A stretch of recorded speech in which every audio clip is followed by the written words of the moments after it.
everyone, Don here with an update on my latest doings around here. Haven't done a video in a while.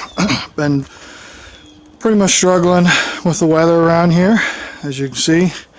This is what we got over the weekend. We actually lucked out because they were calling for anywhere from like 4 to 8 inches over this past weekend. I was out here out most of the day Saturday gathering up the last of the materials I needed for my garage build, shed build, and I worked on that until basically sunset on Saturday. And when I came in from the house, I was feeling, pretty worn down and started getting hot. And turns out the wife had come home Thursday from work and was feeling sick. And she's been sick ever since. Thursday, Friday, Saturday, Sunday, stayed home from work yesterday, Monday, and back to work today on Tuesday. So, well, it turns out after I finished working on this Saturday, came in, the thing hit me. And it didn't hit me nowhere near as hard as it did her. You can probably hear it in my voice. It's mostly chest. I had no sinus congestion whatsoever, no sneezing, nothing. Had some like burning sensation in my sinuses, let me know I felt like I was getting a head cold, but it wasn't in the head. It was just a complete full body ache. By the time I finished on this Saturday, my back was just totally shot feeling, and then woke up Sunday and it was just full body aches basically. And I woke up yesterday morning, Monday, and my spinal cord just felt like it was inflamed and the whole thing was just hurting, aching like hell. But I wanted to show you what I got done. I mentioned doing some lofts. This is what I did. This is 4 feet from the back wall. I got the gable end supports, as you can see. I don't know if you can see up there, but I got the 7/16 OSB for a 4-foot loft. And as you can see here, there's a 4-foot opening. And there's another 4-foot loft. Another 4-foot opening. And another 4 feet of loft. So what this does now is it gives me three really nice loft areas to store things in. And that peak is almost, well, to that peak at the bottom of the truss, you're probably looking at least 4 feet. So, not enough to stand up in, but you don't have to. The idea with this loft this way is I can take a step ladder, stand up here, and I can pretty much reach all the way to the back to push things all the way in the back. I don't need to climb up on top of anything to do. So, this is what I managed to get done Saturday, was to get all these lofts put in. I decided to go with metal roofing. This is those LP Smart panels.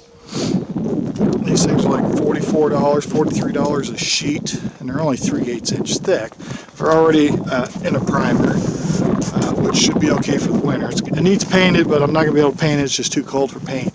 But I ended up going with the ash gray metal roofing, same as the garage roof. You got a flashing overhang there on the upper to lower levels. A little piece of flashing in there. Let me get back here. You can see the roof up there. But for the most part, the roof is done other than finishing the gable trim. There's a trim piece that overhangs that first lip. I can't even see out here, it's so damn bright. But the trim will come back and screw down to here, comes around over the face. But I can't put that on until I get my trim panels on here. There's going to be some 1x4 trim painted the same color gray, and then those pieces can come on. But right now, it's pretty much watertight. This has been the snow we had. You can see that it's completely dry in here now. I've already started filling it up. Look at there. Got my old car hood in there. But it's nice and dry. The only thing left for me to do is finish building this, making the doors. Got to make these 2 doors. They'll be 4 foot wide. That's 6 foot high, 8 foot across. And it's wide enough to get the plane in. I've got my ramps I use to get the airplane on the trailer. I'll be able to put them here at the correct spacing, and I'll be able to get the airplane right in there. So as soon as the doors are done and fitted, I got to go out and buy the hinges, buy a latch to hold the one door closed that you won't open all the time. Like I say, I got all the wood to do the trim, but it's all going to need primed and painted, cut, primed, and painted before it can go on. And really, this paneling needs to be painted before I put the trim on. It's no big deal. I don't think it's going to be a problem with the winter time. This corner here is pretty sealed up pretty good. The back corners, I mean, the snow's melting, you know. The corners are all pretty good. This stuff is supposed to be kind of water resistant and that, so I think it'll make it through the winter. So the corners are pretty good and sealed. So I'm not too concerned about water getting in there. Water's not going to get in there. Everything's running off nice, so. But that's kind of what I've been doing. Because I've been sick since Saturday night, I haven't been out here at all. This is like the first time I've been outside since I've been sick, and I'm still not fully 100% at all, but I don't want to, I mean, the weather is going to turn to shit again for the weekend. I think the whole country's in for some really bad weather. Once I get these doors on, I can put the plane in there and close it up. Some of this other stuff that I want to keep, the old K-member I can throw in there. That's just a piece of scrap metal. I'll throw that in there because it's always good to have scrap metal. That belongs to a friend. He asked me to weld it up for me. He says, I ain't doing shit until I get this done. So, and then I might even be able to get the gyrocopter in there, I bet you. I haven't really thought about it. Because like I said, the building is 20 foot deep, and the airplane's only 16 foot long. So, and then the wings, if I want, I can stack the wings up top on the shelf to get them out of the way, but I should be able to get a lot of this unnecessary stuff out of here in the shed. I ended up just buying OSB to make the doors out of. What I'll probably do is I'll take a router and I'll just router grooves in it so it looks like the LP panel. And then it'll have to be primed at least before I can hang them so that stuff won't survive the winter if it isn't painted. So that's kind of where we're at. Again, I'm not doing anything more with the airplane this winter. I just want to get this shed built so I can get all this stuff out there, get all this stuff out of the way so I can work on that this winter. I get some powder coating done on some parts and I'll be able to get the furnace going. I'm going to get my Aqua Blast cabinet up and running again. I mentioned before, if you've watched my videos, I was thinking of mounting the motor on the side of the cabinet here, but actually the problem would be you'd have to disconnect the drive shaft to the pump that would be in the basin anytime you had to clean it out. So and then I said, well geez, I can just mount the pump and anchor it right to the basin right here. I got that big nice heavy lip right there. I can make a bracket and bolt the motor to it. So then literally all you have to do is disconnect the hose, which is a quick disconnect coupling right there. Disconnect that hose, and then I'll put a quick plug in here so you can unplug the motor, and I can drag that whole thing right out of there, motor and all. Not even have to take the motor off. So that's going to be one of the first things I do after I get this bird put away for the winter. Once that's done, let's see, I think there was something else I was looking to do, but basically I'll be able to get back on the car. That was the goal, to get this thing working this winter. I can't do anything more with the plane. It's pretty much ready to go as soon as the FAA finishes up the paperwork. And I told them no hurry, it'll be spring before I can use it. So a lot of these car parts that I don't need that are sitting in the way here, like these big box of parts back there, some of that stuff, the doors. I mean, some of that can stay there, but some of it that's in the way, it's all going to go out in the shed. And then I have other things in the house garage there that makes it hard for us to walk in and out of, so bicycles and such, pressure washer, all that stuff. I got a motor on an engine stand. I can hopefully drag that over here and put that in there. But that's kind of where I've been at.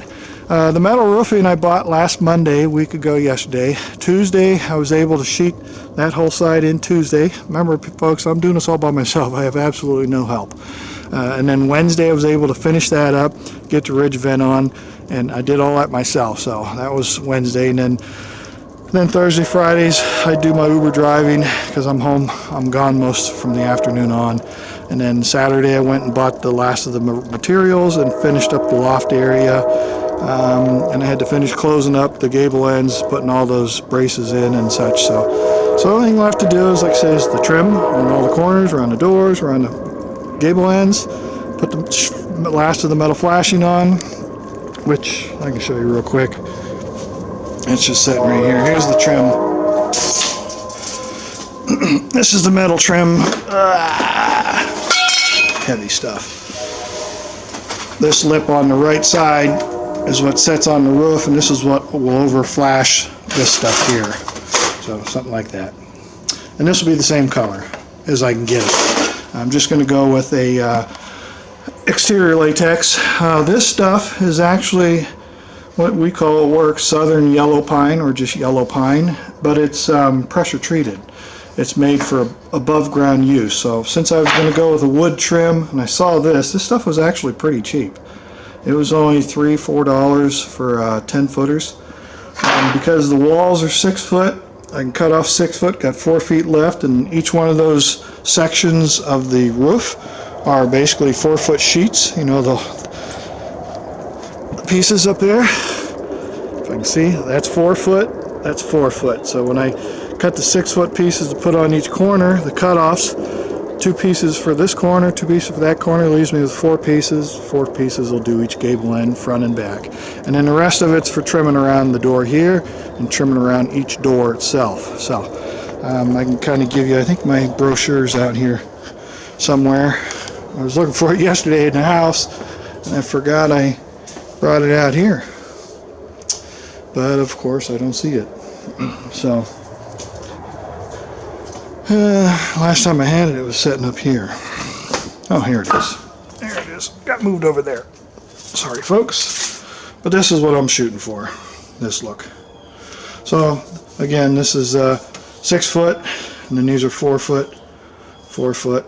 So what I cut off of these will cover these, and what I've cut off of these will cover these. And same way with the back. And then, so all I need to do is pick up me 6 hinges, a door latch, and then a hook latch down here to anchor it to the floor. So one side you can open and the other will stay closed until you unlatch it and pull it open. So I don't need this because my sheeting pretty much goes all the way up to the roof. Alright, I guess that's going to do it for this update. I just wanted to get this thing out so people are curious what's going on. I never intended for this to be a build video on how to build a shed. You want to see those? They're all over YouTube. I'm not going to redo what somebody else has done. I used to do this kind of stuff for a living, you know, building trusses and all that, so I already knew how to build everything. I just had to draw this stuff up in my CAD drawing to get the angles and lengths of everything that I wanted. So, but everything else is pretty straightforward work. And again, this project wasn't intended to be done for a while, but because of my friend using up all the storage in his hangar, I couldn't get this plane over there. That's why the need for that arose. This weekend, again, I said the weather's going to turn really crappy, and then next week, looking at the temperatures, we're talking single digits next week. So it's not going to take much to throw the doors together. These panels are already cut, ready to go. The tops and bottoms for the doors are already cut right here, ready to go. All it's left to do is the 6 foot pieces. I'm going to take these 2 pieces of 2x16s off of here. I'm going to cut those up to make the parts to finish the doors. That's just nailed together real quick, and I'll be able to throw some paint on these and get them on there for the winter and get this thing out of there before the real weather sets in. So, alright folks, just wanted to try and get something out so you know that I'm not slacking on you. But this damn bug I got has slowed me down this weekend. If I was feeling a little better, I'd be out here doing this today. I just walked the dog, so I'm hot from walking him. So I get down here to cool off. Alright, I'm going to go ahead and cut it off here, folks. Again, I always appreciate you taking the time to watch my videos. I know the videos haven't been coming, so my view count's been dropping, which, you know, I never was a big deal on that anyway. The nice little income you get from the ads, though, is sweet, but I don't think I'm going to get any this month because you need at least $100. And I think I was only like $97 for last month. The payout for that's always on the 21st of the month, so I doubt I'll get anything this month. But again, the channel wasn't made for money. I was just wanting people to see what it takes to build one of these war projects. So, alright folks, as always, feel free to leave any comments, questions, concerns, and I'll answer them as I can get along. Sorry about the long time to take the answer of questions from the last video, but it's because of this and because of this damn chest bug. So, alrighty, I'm going to go ahead and cut her off now, folks, and as soon as I get this done, get these doors on, get the plane out there, I'll do another video showing you its new home for the winter. So, alright folks, again, thanks for watching, and hopefully maybe not next week, Christmas weekend, sometime I'll get something up so you guys can see this thing cleaned out and airplane put away for the winter. Alright folks, we'll catch you on the next video. For now, this is Diner Don out.